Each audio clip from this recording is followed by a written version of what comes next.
Round weapon! Hey guys, SimbaEOD here coming at you with a down and dirty Soccer Frontier Season 2 patch notes review. Been waiting a long time for a lot of these updates and changes, so I'm super stoked to be getting into it with you guys. And so without any further ado, let's check it out. Okay guys, the wipe. Key things to know about what you are keeping. You are keeping your Aurum, your welcome packs, and any vanity items, skins, characters, anything like that that you earned and or purchased for the game. Everything that you will lose is basically your items in your stash. Any drops or things that are items and not skins, you will lose all of those. All your unspent K marks, everything. Your character progression, your levels, your quarter progression, all of that will be reset. The new map, Ferris Island. A couple key things. Insurance will not be paid out if you fall into the void in Ferris Island caverns. Now the Forge. The Forge is like a usable POI, best I can tell, that you can use to do things in game. They hint at it later on that it will be used with the armor in some way to be able to adjust or change that, so stay tuned for more on that. Also, there's a lot of additional information regarding the lore behind Ferris Island in the patch notes. If you want to check those out, I'll have them linked in the description below. Improvements. Crescent Falls and Ferris Island are now gated behind campaign progression. This is huge. Crescent Falls will be locked behind the initial quest lines, and then Ferris Island will be accessed later on in the campaign. Ping restrictions are now implemented and will be adjusted over the course of the next few days. I would honestly expect them to be adjusted for a long time moving forward. Ping restrictions are always a massive deal to a lot of FPS games. I know on the NA servers we constantly had people who had real bad ping in our servers, and it would lead us to believe that they were cheating or that they were wall hacking or something along those lines. And the reality of it is that you were just in a different position than you appeared to be to them. So it led to a lot of bad vibes, but should be getting a lot better moving forward. Adding a trusted status queue to the game. This will hamper the creation of alt accounts and separate them from existing player base. Guys, this is huge and it'll help deter a lot of cheating in the game. Should be super dope. May make it a little more rough for new players starting out. I'm curious to see how that works out, but super big move from Jaeger's side of things, and excited to see what this does for the cheaters in the game. As usual, improvements to their anti-cheats internal detection, more improvements to the game to make it harder to develop cheats. The ability to reconnect after losing connection or crashing has now been added to the game. This is huge, guys. This is super huge. You will be vulnerable while reconnecting, but something that we have been asking for from day one. Big props to Jaeger for this one. Super excited for it.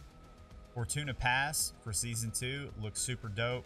A couple new prospectors, a couple old prospectors returning, new skins, new banners, new items, additional materials to help with Ferris Island. Super excited for all of this. It looks super cool. Primetime offer, the Prime skin is coming back. She's always super sexy, super sleek. Can't wait to get in game and rock her. And that leads us to the gear changes, weapon changes, things like that. For armors and shields, increased exotic and legendary weapon pin from 29 to 30 and 32 to 33 respectively. Tactical and restoration shields of all tiers will now match the armor values of their base versions and provide their additional perks. For instance, your rare restoration provides a health restore over time, and your Tack Shield is decreased stamina usage. They will just cost more to craft. This is something that we've been asking for a while now, and it is super dope to see them implement. Weapons. The PDW increased damage from 9 to 10. Bolt action, 6,800 to 10,000 K marks. That was a needed change. Manticore increased projectile speed 10%. The Scrapper increased damage from 10 to 11. Honestly, don't like the Scrapper as much as the PDW, but it probably needed a little bit of damage change because it's got such a small magazine in it. PKR Maelstrom, reduced spread by 20%. This is big. This gun can be fired so fast, and it's already kind of a cannon with slugs. So I'm kind of curious to see what this does to the actual shotgun spread without slugs, to see if it actually makes it a good mid-tier balance between the pumpy and the shatter gun. ICA guarantee, reduced horizontal recoil by 25%. This could make this gun kind of overpowered. Curious to see what that change does. Basic Lancer, reduced projectile speed by 10%, increased refire time from 0.26 to 0.35 seconds. So this is pretty good. They increased the bullet speed by 10%, so you have a better chance of hitting one of the 3 bullets that you fire in the burst. But they kind of nerfed its fire rate pretty good, I think. We'll see what that does though. Flechette, increased projectile speed by 10%. That's interesting because the Flechette's pretty powerful the way that it is. I wouldn't think that any changes would need to be made, but probably not a bad one. Gorgon, increased shots per burst from 11 to 15, reduced vertical recoil by 15%. So this gun already kind of thumps people. So if they're increasing the amount of bullets that hit you from 11 to 15, it's kind of a significant amount of damage. Reduced vertical recoil by 15%, which that, again, if you're only hip firing and dragging down appropriately, the recoil really isn't that bad on it. And damage fall off is pretty good within a close range. So the Gorgon's pretty powerful. This is going to make it a cannon. Advocate, reduced damage from 11 to 10. The Bassi, increased projectile speed by 20%. This is huge. The Bassi can already be fired incredibly fast, and it's already a go-to weapon for a lot of people. So increasing the projectile speed by 20% kind of removes some of the delay in the bullet travel right now, and it's going to make it powerful. I feel like this will have to be nerfed down the road. Maybe not, but we'll see what it does. Comrade, reduced projectile collision size by 75%. It probably needed to be reduced a little bit. I don't know if 75% was the right number, but it is a legendary weapon, so it should, and it does cost a lot, so it should smack. Grenades and utility. So basically, on the current grenade, they adjusted it slightly and added 2 more kinds of grenades.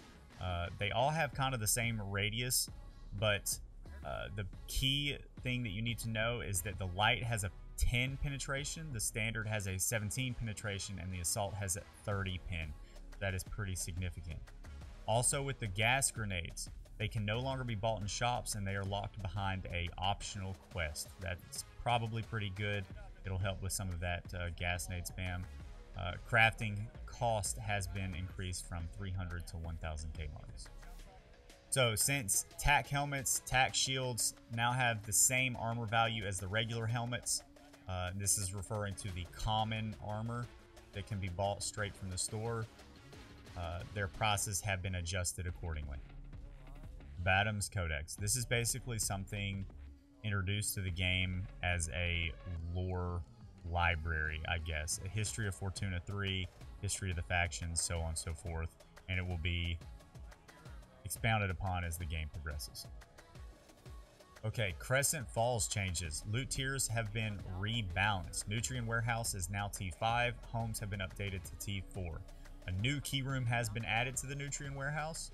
And then a lot of spawn points and extraction points have been changed. Here is the current, and then here is the new Season 2 map. So they have spread out a lot of these back map spawns. They have taken away a couple extractions, like the admin or the starport admin extract, the greens extract. Some of those are now gone, and looks like you're no longer spawning on top of each other on the edge of the map. However, there are some still fairly close in the middle of the map, so we'll see how that goes.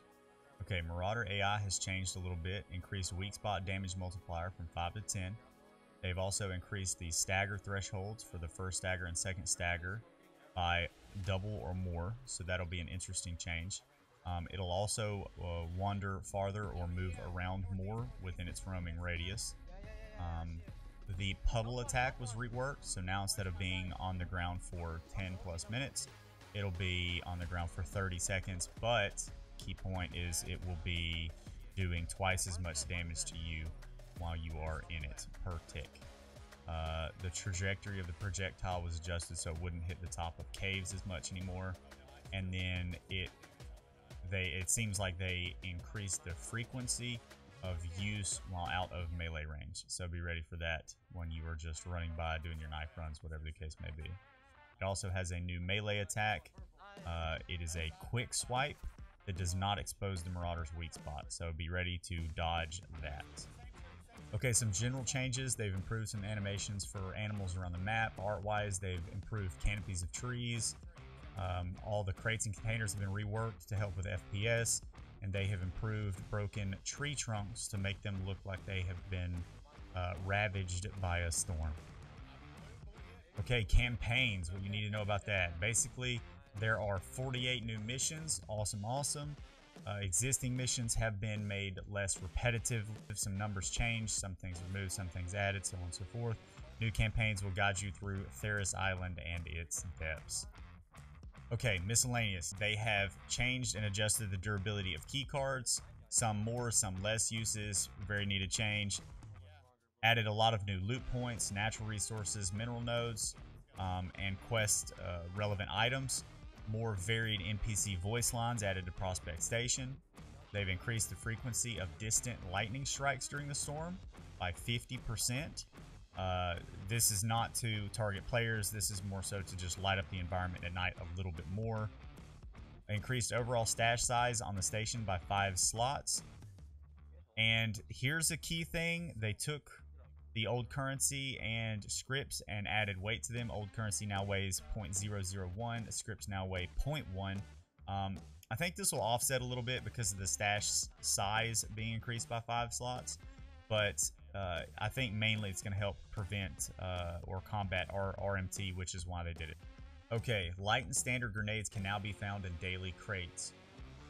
Basically, this is pretty good because they've added utility items to the supply crate that you can get through your quarters. In addition to refining nickel at Prospect Station, you can now upgrade Titan ore and Veltasite. However, you cannot upgrade Veltasite into Veltasite hearts. You still have to find the hearts organically. Player quarter upgrades of higher levels will now require some of the new Ferris Island materials. That's dope. Balancing out, adding Ferris Island stuff into upgrades and hopefully crafts. Changed weight and stack sizes for a lot of things. Key things are meteor cores can now stack, Veltasite hearts can now stack, and a lot of the heads now no longer stack as high as they did. They have smaller stack sizes now. Adjusted and polished several first-person animations, adjusted and polished a lot of third-person animation, added new sounds to meteors and adapted the sound pattern. Hopefully that takes away some of the sporadicness of the meteors. It's very obnoxious to the ears when meteors are coming down, which is fine. It just needs a little bit more of needs some refining, so this would be dope. Hopefully this trains out some of that. Made improvements on several game sounds, added new sounds to Marauder. This is kind of interesting. Birds will now fly away before a storm starts, and then silent birds means you're going to have a bad time. So I wonder if there's more ambient bird noise now, not just the actual birds that fly away and key you into someone's location, but there's like ambient birds that stop if someone's near or someone's in the area or something. I'm curious to see what that change is.